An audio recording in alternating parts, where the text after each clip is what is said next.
Buenos días, Miss. Buenos días, compañeros. Hoy vamos a presentarle nuestro trabajo para el curso de Teoría de la Traducción sobre la teoría interpretativa. Este grupo está conformado por Adrián Hurtado, Daniela Souza, Crisia Chombo, Enzo Suárez y quien les habla, Karen Hurtado.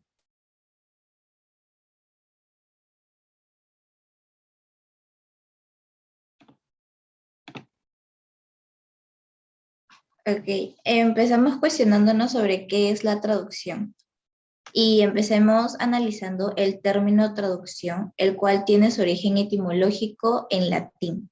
Concretamente, podemos determinar que procede del vocablo traductio, que puede definirse como la acción de guiar de un lado para otro. Y es que esta está compuesto por tres partes diferenciadas: el prefijo trans, que es sinónimo de un lado para otro, el verbo ducere, que significa guiar, y el sufijo sion, que equivale a acción. También podemos decir que traducción es la acción de expresar en una lengua algo que se ha expresado anteriormente o que está escrito en otra diferente, donde el traductor debe ser fiel a la lengua origen como a la lengua de llegada. Mejor dicho, a la cultura origen y a la cultura de llegada, adecuado en la lengua origen marcada por una cultura origen o a una lengua meta marcada por una cultura meta.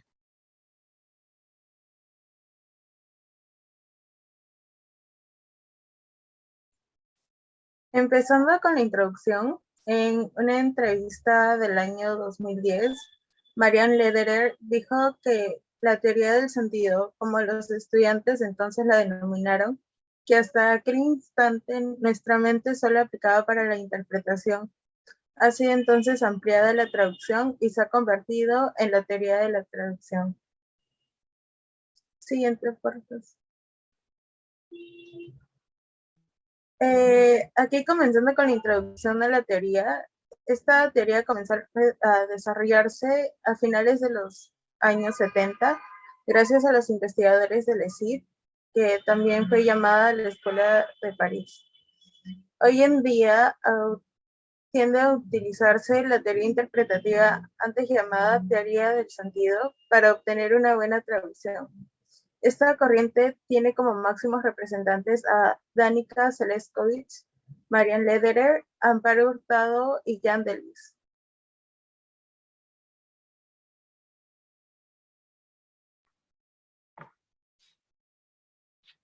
Bien, la teoría del sentido tuvo como punto de partida el análisis del proceso de interpretación consecutiva. Los autores afirman que el proceso de interpretación comprende en tres etapas: la fusión de los elementos del significado lingüístico con el conocimiento extralingüístico para obtener el significado, la desverbalización de ese significado a medida que va surgiendo y la expresión espontánea de ese sentido lingüísticamente. No es casualidad de que este enfoque se denomine teoría del sentido, pues de hecho el objetivo es obtener el significado expresado en el discurso oral en la lengua de origen y no el significado de las palabras utilizadas en el discurso oral en la lengua de origen. Y a partir de ahí, reproducir lo que se dijo en la lengua meta. El recurso utilizado para que el intérprete conserve el significado es la llamada desverbalización. Comprende el proceso de memorización del significado de lo dicho sin hacer demasiado hincapié en la memorización de las palabras con las que se ha expresado dicho significado. Teniendo esto en cuenta, se puede afirmar que la teoría del sentido busca estimular al intérprete para que disocie las ideas de las palabras utilizadas para expresarlas. El objetivo de la interpretación es captar lo que se ha expresado en una lengua y transmitir esa misma realidad o significado de forma fiable en otra lengua. Según Seleskovich y Lederer, la mejor manera de entender el proceso de traducción y por consiguiente el proceso de interpretación no es el análisis lingüístico contrastivo, y para que el resultado del proceso de interpretación en cualquiera de sus modalidades sea satisfactorio, el intérprete debe tener en cuenta que interpretar un discurso no es traducir una lengua. La idea básica de esta teoría es simple, pero a principios de los años 70 resultaba revolucionaria, ya que iba en contra de la idea de que la traducción era un simple contacto entre dos lenguas y llevaba el foco de atención a los procesos cognitivos del traductor. Sostenía que para traducir de forma oral o escrita, antes había que comprender no solamente la lengua del texto, sino también el propio texto. Ahora le doy pase a mi siguiente compañera. Gracias. Para adentrarnos más en esta teoría, es importante entender la distinción entre significación y sentido. La traducción es percibida como una traducción contextual. Este marco teórico es influenciado por el análisis del discurso, el cual estudia los enunciados contextuales. Se deben comprender los enunciados de un texto sucesivos asociando el significado, la representación mental, con el significante, la imagen acústica. Todo esto mediante los signos lingüísticos. Siguiente diapositiva, por favor. Se analizan desde los campos de la lengua y del habla. La significación se refiere al primer plano, la lengua, abstracto, mientras que el sentido se da en el plano del habla. Es el discurso en contexto. Entonces, un traductor debe trabajar con el sentido, es decir, con actos individuales del habla. Siguiente diapositiva, por favor. La significación corresponde a la lengua y no contempla el contexto. El sentido, en cambio, pertenece al habla y consiste en lo que el emisor de un texto quiere decir en un contexto concreto. Entonces, traducir no consiste en expresar signos, sino conceptos e ideas. Siguiente diapositiva. Para comprender mejor el acto de traducir, podemos recurrir a la textología, una ciencia que se enfoca en el estudio del discurso. Según la textología, en la traducción se busca la reexpresión de un sentido planteado y propone como prioridad la función que el autor desea cumplir. Tenemos algunos postulados de la textología que nos ayudan a entender un poco mejor. El primero es que el contexto multiplica los medios lingüísticos de los que puede disponer el traductor, con el fin de reexpresar el sentido del mensaje original en la lengua meta. La textología estudia los textos en su relatividad e individualidad. Dos enunciados formalmente idénticos serán considerados diferentes si su marco enunciativo es distinto. Siguiente diapositiva, por favor. La Escuela de París llama transcodificación al hecho de traducir significaciones o lengua. Primero tenemos que saber que la traducción involucra dos tipos de equivalencia. Las correspondencias de lengua, que son equivalencias de palabras u oraciones, y también tenemos las equivalencias del habla, que son mensajes o enunciados en un contexto o en una situación. Siguiente diapositiva. Así, comparando un poco, tenemos que la transcodificación confronta los códigos lingüísticos, mientras que la traducción consiste en interpretar un sentido. Todo eso nos da como resultado que nosotros al traducir debemos distinguir entre las correspondencias transcodificadas y las equivalencias contextuales. Siguiente diapositiva. Ok. Para resumir, podemos decir que, como hemos estado analizando anteriormente, el sentido tiene en cuenta el contexto, mientras que el significado no. Si utilizamos el significado, conseguimos una transcodificación, y el traductor interpretativo nunca va a escoger una traducción literal, ya que por el contrario, su traducción ideal va a ser la que transmita el pragmatismo y la pedagogía. Cuando hablamos del sentido, tenemos que entender que con nuestros conocimientos extralingüísticos vamos a formarlo. Se va a formar cuando se unen a la suma de palabras que leemos pero como conjunto desverbalizado. Es por eso que es un error centrarse en la semántica de una palabra cuando traducimos. Esto va a perjudicar a la comprensión del sentido. Al detenernos demasiado en una palabra, le daremos toda su carga a las posibilidades semánticas y nos olvidaremos del texto, ya que nuestro análisis se desviará hacia la lengua. Es por ello que la traducción no se hace palabra por palabra, sino tampoco se hace frase por frase, sino en unidades de sentido. Un ejemplo práctico puede ser cuando utilizamos las herramientas de traducción, donde a veces tenemos que convertir una frase en dos o dos frases en una. A continuación, mi compañero seguirá con la presentación. Muchas gracias.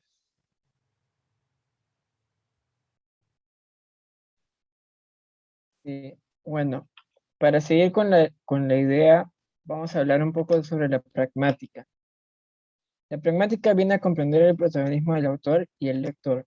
Se interesa mucho por analizar cómo los hablantes producen e interpretan enunciados en contexto, y toma en consideración los factores extralingüísticos que determinan el uso del lenguaje, a los que no se puede hacer referencia con un estudio gramatical, como los interlocutores, la intención comunicativa, el contexto o el conocimiento que tienen sobre el mundo, y sobre todo la interpretación por parte del destinatario.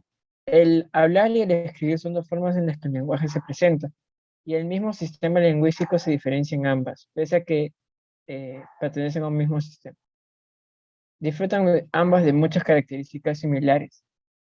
Esto nos da a entender mucho de que la que se escribe con lo que se habla debe ser considerado como variantes en un mismo lenguaje, y que cada uno tiene sus aspectos específicos y tiene diversas exigencias. En el texto oral, por ejemplo, es un texto vivido, es un texto dividido con enunciados que suelen ser breves y está sujeto a continuos ajustes, donde ser explícito, aclarar, repetir, se puede dar. El texto escrito, por el contrario, es mucho más vertical, mucho más permanente y mucho más conciso, y al mismo tiempo está dotado de una mayor complejidad léxica y sintáctica. En un texto oral presenta características fortuitas de que se puede asociar con un interlocutor o con un grupo y a un contexto en específico. En el texto escrito, por el contrario, puede prever lectores y contextos situacionales distintos, y presenta una distancia comunicativa de diverso orden entre lo situacional, lo cultural y lo cultural. La pragmática analiza el porqué el destinatario de un enunciado tan simple como el ya le llamaremos, que puede ser emitido por una empresa de selección de personal, puede interpretar tanto que será seleccionado como que no lo será, según sea el conocimiento del destinatario. Y también la entonación y la información no verbal transmitida por el emisor. En ese sentido, se puede decir que los interlocutores poseen información pragmática, que se entiende como el conjunto de conocimientos, creencias, supuestos, opiniones de un individuo en una interacción oral concreta.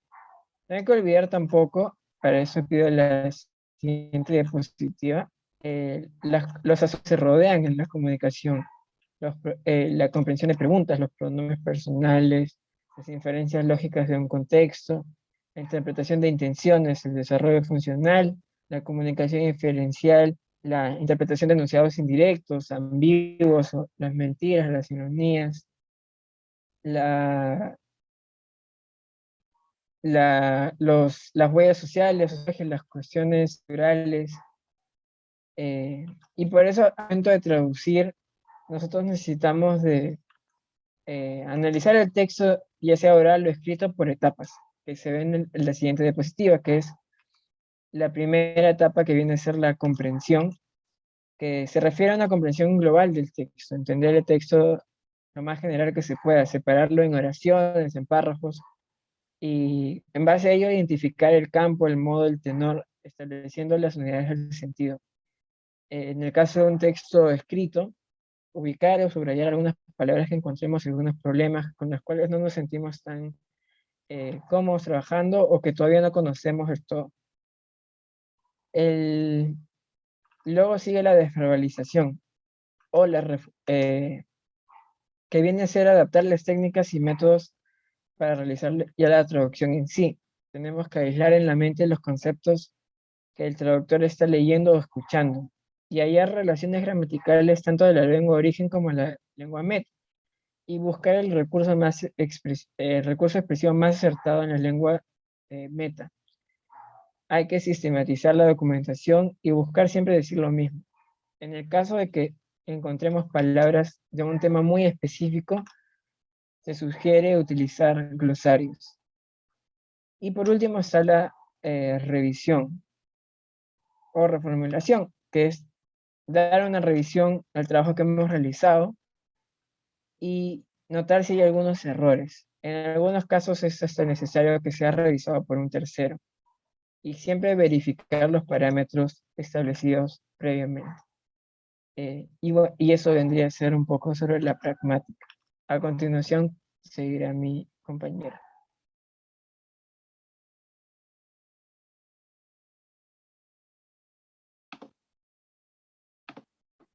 Sobre otros aspectos de la teoría interpretativa, la excesiva preocupación por las normas de traducción por parte de los miembros del ESIT hacia el joven traductor hace que sus alumnos sean capaces de hacer la traducción ideal. Amparo Hurtado dijo que antes, al momento de decir, el traductor e intérprete tenía que comprender no solamente la lengua del texto, sino también el propio texto, lo que nos lleva a su apego a la fidelidad del sentido original del texto, donde dice que los tres principios de los que habla son la fidelidad a la intención del autor, la fidelidad a la lengua meta, la fidelidad al lector o destinatario de la traducción. Si no se respeta alguno de estos tres principios, no se será fiel al sentido. Por otro lado, tenemos a Peter Newmark, quien fue docente de la Universidad de Surrey, quien no está de acuerdo, ya que no acepta que no se tengan en cuenta las palabras a la hora de traducir, sino solo tener en cuenta el sentido en conjunto del texto o discurso. Alega que de esta manera se distorsiona el mensaje original. Peter dijo que es simplificar demasiado las cosas y pasar por alto demasiados matices semánticos y demasiados detalles. También dijo que dar preferencia a coloquialismos y modismos, aunque no figuren para nada en el original, es distorsionar los matices del significado.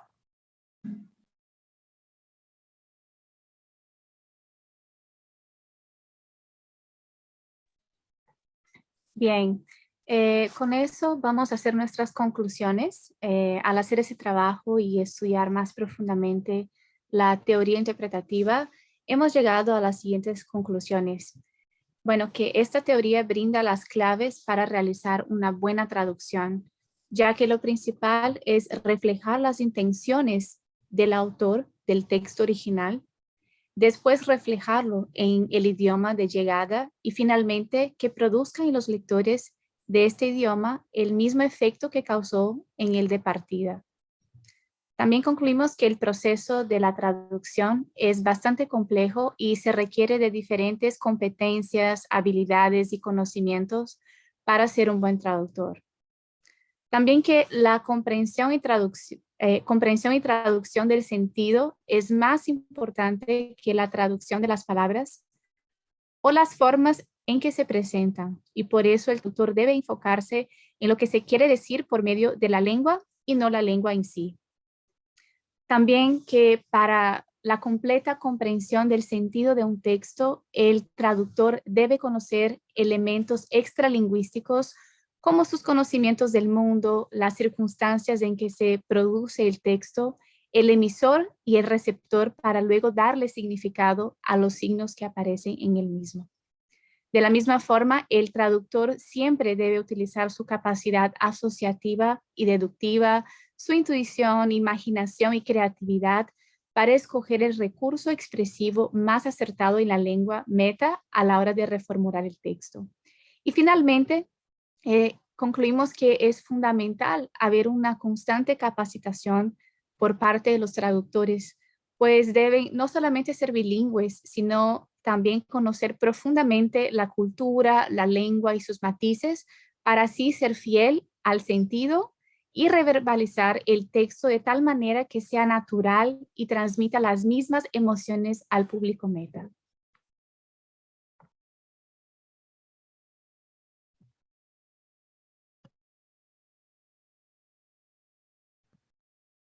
Antes de finalizar, deseamos sugerir algunas recomendaciones en base a lo presentado en el proyecto. Para las escuelas que forman a los traductores, es importante que haya énfasis en cursos que traten sobre análisis de discurso y la didáctica de la traducción. Es algo que puede servir para identificar los posibles problemas cuando se traduzca un texto. También es necesario cursos sobre las diferentes teorías de la traducción, dada la multiplicidad de enfoques que existen de traductológicos. Para los traductores también capacitarse constantemente e involucrarse con las culturas del idioma tanto de origen como el idioma meta. Un traductor debe entender las diferentes formas de pensar y la realidad con la que lidia el público objetivo. Todo el contexto es necesario para que el sentido de los textos pueda ser entendido de una manera correcta. Con eso concluimos nuestro proyecto. Muchas gracias.